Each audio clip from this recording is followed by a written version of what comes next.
and to honor him. Thank you. And now it is my great honor to introduce the President of the United States, Joe Biden.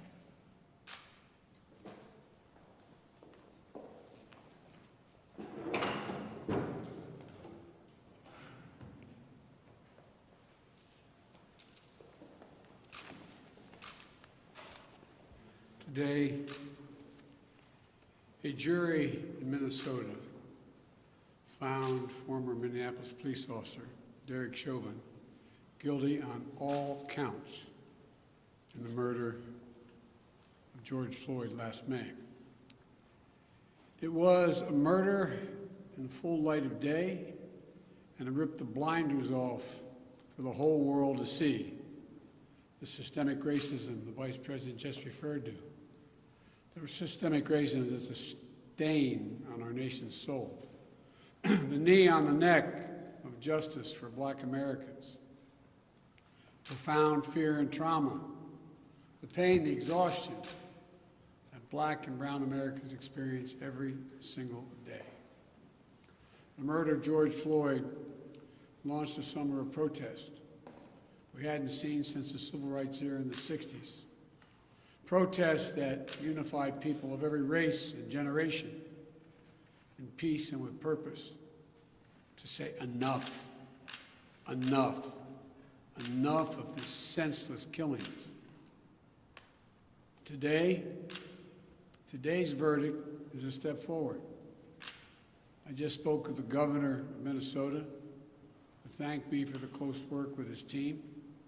And I also spoke with George Floyd's family again.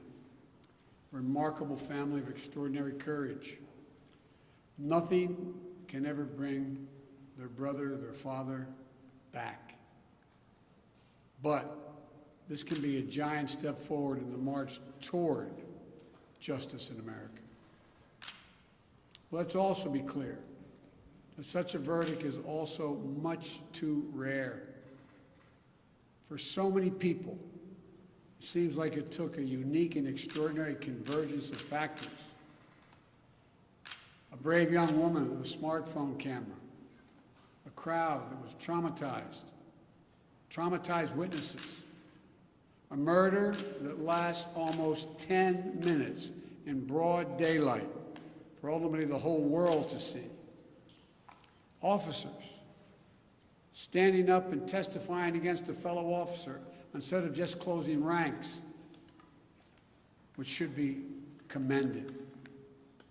A jury who heard the evidence, carried out their civic duty in the midst of an extraordinary moment, under extraordinary pressure. For so many, it feels like it took all of that for the judicial system to deliver a just basic accountability.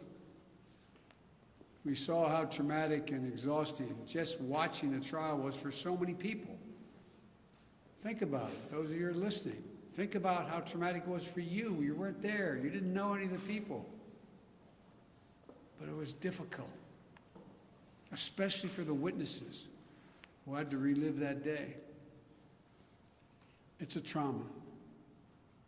On top of the fear so many people of color live with every day when they go to sleep at night and pray for the safety of themselves and their loved ones. Again, as we saw in this trial from the fellow police officers who testified, most men and women who wear the badge serve their communities honorably. But those few who fail to meet that standard must be held accountable, and they were today. One was. No one should be above the law. And today's verdict sends that message. But it's not enough. We can't stop here.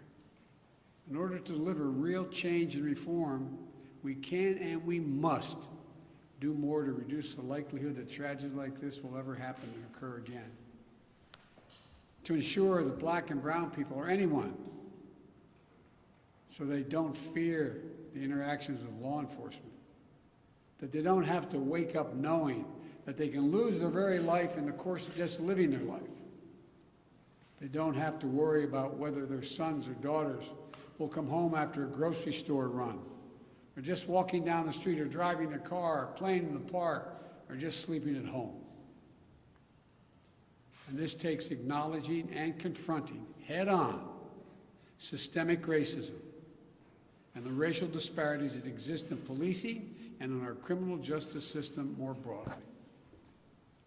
You know, state and local government and law enforcement needs to step up, but so does the federal government.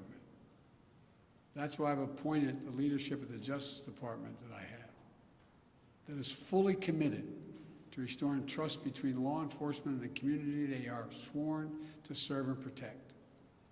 I have complete confidence in the Attorney General, General Garland's leadership and commitment.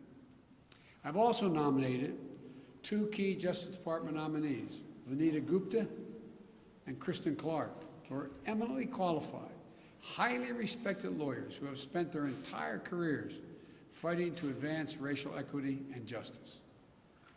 Vanita and Kristen have the experience and the skill necessary to advance our administration's priorities to root out unconstitutional policing and reform our criminal justice system, and they deserve to be confirmed. We also need Congress to act. George Floyd was murdered almost a year ago.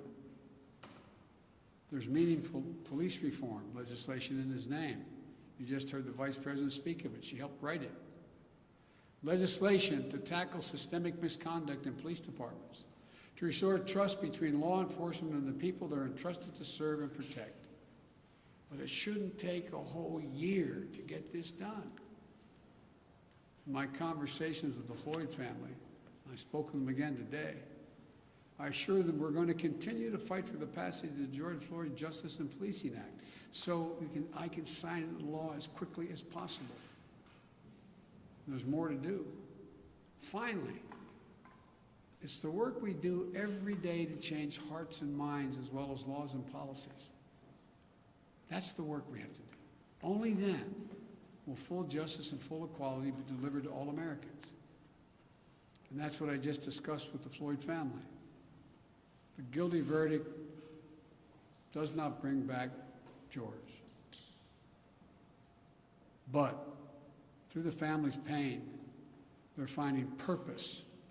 So George's legacy will not be just about his death, but about what we must do in his memory. I also spoke to Gianna, George's young daughter again. When I met her last year, I've said this before, at George's funeral, I told her how brave I thought she was. And I sort of knelt down to hold her hand. I said, Daddy's looking down on you, he's so proud. She said to me then, I'll never forget it, Daddy changed the world. And I told her this afternoon, Daddy did change the world. Let that be his legacy, a legacy of peace, not violence, of justice. Peaceful expression of that legacy are inevitable and appropriate, but violent protest is not. And there are those who will seek to exploit the raw emotions of the moment, agitators and extremists who have no interest in social justice, who seek to carry out violence, destroy property, fan the flames of hate and division, who will do everything in their power to stop this country's march toward racial justice. We can't let them succeed. This is a time for this country to come together, to unite as Americans. There can never be any safe harbor for hate in America. I've said it many times. The battle for soul of this nation has been a constant push and pull for more than 240 years. A tug of war between the American ideal that we're all created equal and the harsh reality that racism has long torn us apart. At our best, the American ideal wins out. So we can't leave this moment or look away thinking our work is done. We have to look at it, we have to look as we did for those 9 minutes and 29 seconds. We have to listen can't breathe. I can't breathe. Those are George Floyd's last words. We can't let those words die with him. We have to keep hearing those words. We must not turn away. We can't turn away. We have a chance to begin to change the trajectory in this country. It's my hope and prayer that we live up to the legacy. May God bless you. May God bless George Floyd and his family. Thank you for taking the time to be here. This can be a moment of significant change. Thank you.